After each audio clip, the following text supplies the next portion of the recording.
Quiero compartirles una introducción muy linda que hace el comentario bíblico MacArthur. Dice, las buenas nuevas del Evangelio cristiano consisten en que Dios tiene el poder de transformar vidas. Abundan historias de conversiones conmovedoras que dan evidencia de esto. Una de estas historias es la de un sudafricano del siglo XIX llamado Afrikaner, jefe de la tribu Hottentote. Era un guerrero aguerrido y cruel. Él y sus hombres eran el terror de África del Sur. Era tan peligroso que el gobernador de El Cabo ofreció una gran recompensa por él, vivo o muerto. En la escena aparece Robert Moffat, un joven misionero escocés, creyendo que Dios lo había llamado a predicar el Evangelio a los de esta tribu. Fue a su encuentro. La primera persona convertida bajo el ministerio de Moffat fue Afrikaner. El suyo fue un notable testimonio de la gracia salvadora de Dios. Billy Sunday fue un jugador profesional de béisbol en los primeros tiempos del deporte, que gustaba mucho de tomar licor. Caminando por una de las calles de Chicago con algunos de sus compañeros de equipo, se encontró con un hombre que estaba predicando en una esquina. Se detuvieron para burlarse del predicador, pero algo que éste dijo tocó una cuerda sensible en el corazón de Billy Sunday. Abrazó a Jesucristo como su Salvador y llegó a ser un célebre evangelista. La lista es interminable. Incluye a Martín Lutero, un ex monje católico romano, Juan Newton, un ex traficante de esclavos, y a Charles Colson, el ex ayudante del presidente Richard Nixon. Incluye incluso a quienes fueron escépticos, como Louis Wallace, Frank Morrison y C.S. Lewis. En mi propia iglesia, dice MacArthur, he visto alcohólicos, drogadictos, asesinos, adúlteros, ladrones, fornicarios, homosexuales e incluso un ex líder de pandilleros de motocicletas entregar su vida a Cristo. La Biblia menciona las conversiones del endemoniado Gadareno, el despreciable recaudador de impuestos y traidor de su pueblo, Mateo, el ciego Bartimeo y su amigo, de la adúltera samaritana, de Zaqueo, el centurión romano en la crucifixión, de Cornelio, el etíope eunuco, el carcelero de Filipos y Lidia, entre otros. Pero de todas las conversiones que se hayan registrado, ninguna es más notable que la de Saulo de Tarso. Este cruel enemigo de la causa de Cristo, con sus propias palabras, el primero de los pecadores. Llegó a ser el más grande evangelista y teólogo que jamás haya visto el mundo. Hechos 9, 22, 26, Gálatas 1 y 2, Filipenses 3 y 1 Timoteo capítulo 1, que venimos estudiando, describen aspectos de su conversión. Pablo nunca dejó de estar maravillado ante el hecho de que Dios pudiera y pudo redimir a alguien como él. Se veía a sí mismo como el ejemplo supremo de la gracia salvadora de Dios. En nuestro estudio veremos primero la gracia y la ley aplicadas a la vida del apóstol Pablo. Veremos que Dios puede perdonar en Cristo aún al más grande de los pecadores, aunque Pablo no cometió el llamado pecado imperdonable. ¿Cuál sería este pecado imperdonable? Segundo, veremos que este testimonio deja una enseñanza a los hombres. Y tercero, que es un testimonio de la gracia salvadora de Dios. Por lo tanto, da toda la gloria al que tiene que ser dada, a Dios.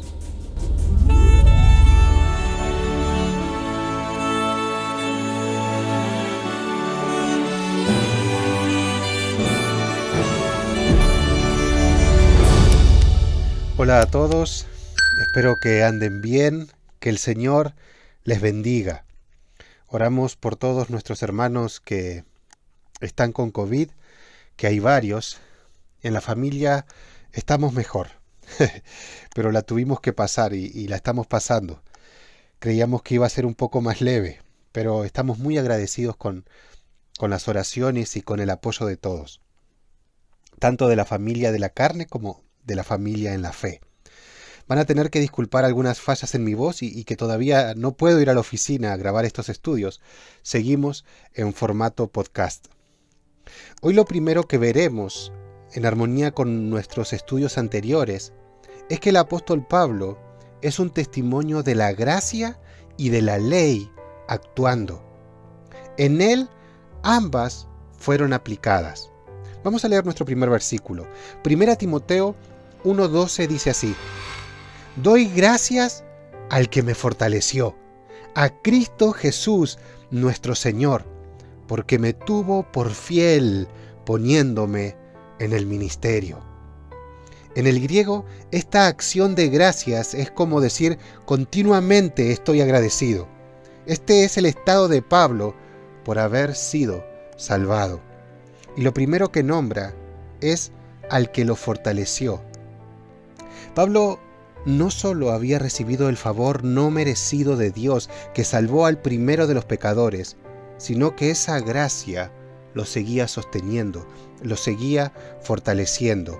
A los corintios les escribió algo parecido a lo que dice nuestro texto. Les escribió: porque yo soy el más pequeño de los apóstoles, que no soy digno de ser llamado apóstol, porque perseguí a la iglesia de Dios. Pero por la gracia de Dios soy lo que soy, y su gracia no ha sido en vano para conmigo. Antes he trabajado más que todos ellos, pero no yo, sino la gracia de Dios conmigo. No solo Pablo había sido salvo por gracia, sino que la gracia de Dios actuaba en él, fortaleciéndolo en el ministerio. Si tuviéramos solo este versículo, sin su contexto, podríamos llegar a decir que porque Pablo fue fiel al Señor, es que el Señor lo puso en este privilegiado ministerio de ser un apóstol. Pero no es así si notamos bien el contexto, sino que muestra la más abundante gracia de Dios, que agarró a un pecador como Pablo, lo tuvo por fiel y lo puso en el ministerio. Fíjese cómo continúan los siguientes versículos. Versículo 13. Habiendo yo sido antes blasfemo, perseguidor e injuriador, mas fui recibido a misericordia porque lo hice por ignorancia, en incredulidad. Pero la gracia de nuestro Señor fue más abundante con la fe y el amor que es en Cristo Jesús. Si hasta ahora usted se está preguntando cómo es que fortalece la gracia de Dios, bien, acá está la respuesta: con fe y con amor, por el nuevo nacimiento, por nuestra unión con Cristo Jesús. Pero hay algo que no quiero que pasemos de largo del versículo anterior, del versículo 13. Pablo antes miraba la ley y decía: yo soy irreprensible, yo no tengo fallas, soy intachable.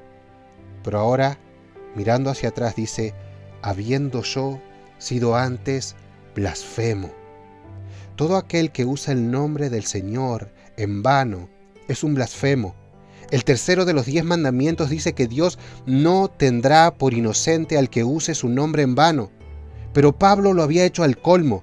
Él maldecía el nombre de Jesús y hacía, mediante tortura y amenaza, que cristianos también lo maldijeran.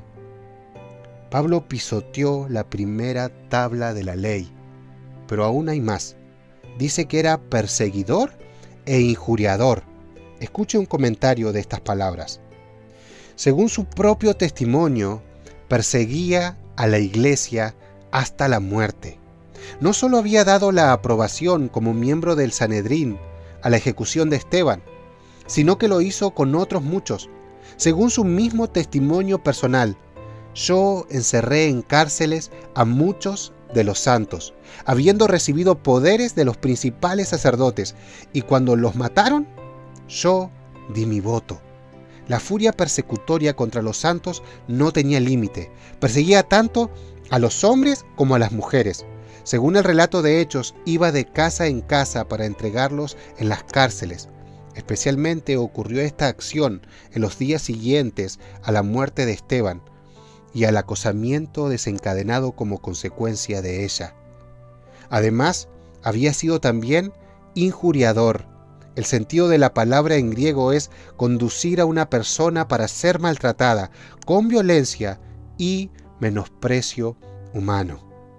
Hermanos, Pablo no solo había pisoteado la primera tabla de la ley, pecando contra Dios, también la segunda tabla, pecando contra las personas preciadas para Dios, los creyentes. Él mismo dice a los hermanos en Tesalónica que esto es un extremo de pecado. Quien persigue así a la iglesia muestra que está hasta el colmo bajo la ira de Dios. Pero la gracia de Dios sobreabundó en él. Todo pecado, hermanos, todo pecado puede ser perdonado al que arrepentido pone su fe en Cristo Jesús. Ahora, hay algo más que quiero que note del versículo 13. Pablo no cometió el llamado pecado imperdonable. Dice, habiendo yo sido antes blasfemo, perseguidor e injuriador, mas fui recibido a misericordia. ¿Por qué? Porque lo hice por ignorancia en incredulidad. Pablo no había recibido todavía el llamado del Señor.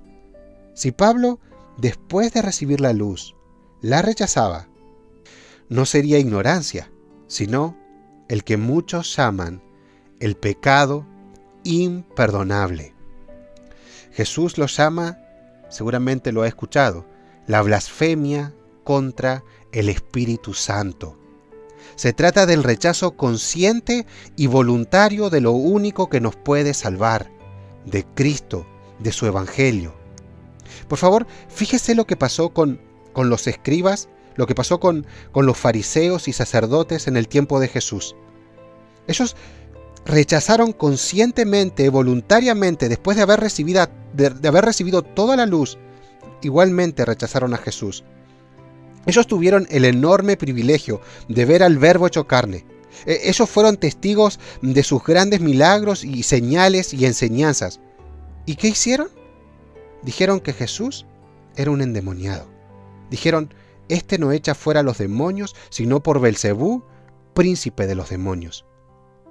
Más adelante, ellos recibieron la gran noticia directa de los guardias de la tumba que Cristo había resucitado. ¿Y qué hicieron? Pagaron para que no digan la verdad y para que divulguen la mentira de que el cuerpo fue robado por sus seguidores. Y Jesús dijo, por tanto os digo, todo pecado y blasfemia será perdonado a los hombres, mas la blasfemia contra el Espíritu no les será perdonada. Pablo fue perdonado de todos sus pecados porque no rechazó el llamado de Dios. Se encontró con Cristo camino a Damasco y se entregó a Él. Pablo alcanzó salvación, como él mismo le dijo al rey Agripa, porque no fue rebelde a la visión celestial. Hay muchos hermanos sinceros que con temor se preguntan, cuando llegan a un pasaje como este en la Biblia, ¿habré cometido el pecado imperdonable cuando yo no era cristiano? Capaz que conté algún chiste en el que puse en ridículo al Espíritu Santo o en algún insulto. Mire, eso es muy malo, es blasfemia y será castigado. Pero si te has arrepentido y puesto tu fe en Jesús, ese pecado fue perdonado, porque lo habías hecho en ignorancia, siendo incrédulo, como Pablo. El pecado imperdonable es rechazar la salvación, es negar a Cristo conscientemente después de haber recibido la luz. Hebreos dice, si después de recibir el conocimiento de la verdad, pecamos obstinadamente, o sea, a propósito, ya no hay sacrificio por los pecados. Solo queda una terrible expectativa de juicio, el fuego ardiente que ha de devorar a los enemigos de Dios. Cualquiera que rechazaba la ley de Moisés moría irremediablemente por el testimonio de 2 o 3 testigos. ¿Cuánto mayor castigo piensan ustedes que merece el que ha pisoteado al Hijo de Dios, que ha profanado la sangre del pacto por el cual había sido santificado? Y hay otra forma de decirlo, y que ha insultado al Espíritu de la gracia. Hermanos, solo hay un pecado imperdonable. Es rechazar el llamado del Espíritu por medio del Evangelio. Si rechazas el único medio de salvación dispuesto por Dios, ¿cómo podrás ser salvo? Por esto, si hoy escuchas la voz del Señor, no endurezcas tu corazón. Solo Él puede salvarte eternamente, solo en Él hay salvación. Pero si después de recibir la luz, la rechazas, no hay otro, te perderás eternamente. Este único camino de salvación se menciona en el siguiente versículo, mi versículo preferido de 1 Timoteo. Dice, palabra fiel y digna de ser recibida por todos, que Cristo Jesús vino al mundo para salvar a los pecadores, de los cuales yo soy el primero. Mire bien este versículo. Acá está lo principal de nuestra proclamación. Si falta esto en tu sermón, si falta esto en tu prédica, si falta esto en tu evangelismo, falta todo. Y en el contexto, Cristo vino al mundo a recibir el castigo de nuestra blasfemia, de nuestro adulterio, de nuestro homicidio, de toda nuestra desobediencia a la ley. Esta es la única manera en que un Dios bueno y justo puede llevar a pecadores como nosotros al cielo. Y Pablo está entre estos. Él es el primero, pero de los pecadores. Que Pablo sea un gran pecador y alguien que Cristo salvó por su gracia es un testimonio para los hombres. Mire el siguiente versículo, versículo 16. Pero por esto fui recibido a misericordia, para que Jesucristo mostrase en mí el primero de toda su clemencia. Otras versiones más fieles al griego traducen esta última palabra paciencia, para ejemplo de los que habrían de creer en Él para vida eterna. Si algo está deteniendo que se aplique hoy la justicia de Dios a todo pecador, es la paciencia de Dios. Pablo le escribió a los romanos, ¿no te das cuenta de lo bondadoso, tolerante y paciente que es Dios contigo? ¿Acaso eso no significa nada para ti? ¿No ves que la bondad de Dios es para guiarte a que te arrepientas y abandones tu pecado?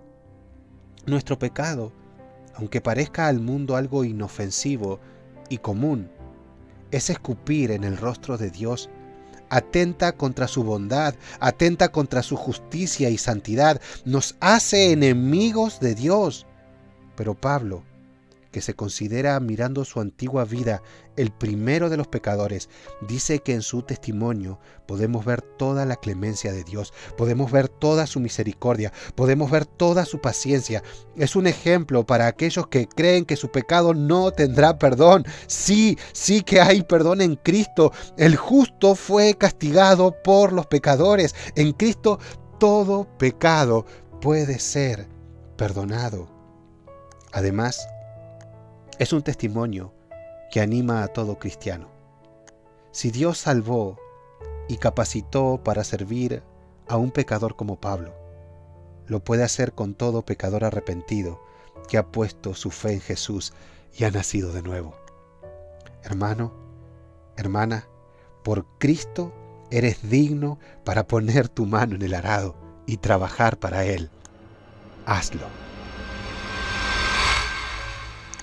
Por último, el testimonio de Pablo es un testimonio para la gloria de Dios.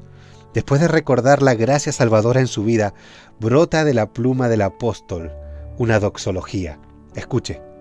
Por tanto, al Rey de los siglos, inmortal, invisible, al único y sabio Dios, sea honor y gloria por los siglos de los siglos. Amén. Algunos se preguntan si esta alabanza está dirigida al Hijo o si está dirigida al Padre. Y es verdad que en parte se desdibuja. Pareciera que la primera parte del versículo hace alusión a Jesús, al Hijo, y la segunda parte al Padre. Pero tenemos que saber que tanto el Antiguo Testamento como el Nuevo Testamento nos presentan a un único Dios. Y solo Él es digno de adoración y alabanza. En el Nuevo Testamento vemos que Dios se presenta como el Padre que está por encima de todo, el invisible y el todopoderoso. Pero vemos también que el Hijo es Dios, digno de nuestra adoración. Es el Señor. Es el título que el Antiguo Testamento brinda a Jehová. Es el que está exaltado sobre todo y quien tiene toda autoridad. Quien es la imagen perfecta del Dios invisible. Y también el Espíritu Santo, que es Dios en su iglesia, que es Cristo con nosotros hasta el fin, que es el que habita en los que en Él creen, llevándolos a vidas santas y guiándolos, como Dios. No tres dioses, si prestó atención. No tenemos un Dios con tres cabezas, de lo que nos acusan algunas sectas como los Testigos de Jehová, sino un solo Dios en tres personas. Pero no tres personas como nosotros, ni tres personalidades. Decimos personas, decía Agustín de Hipona, para no dejarlo sin explicación.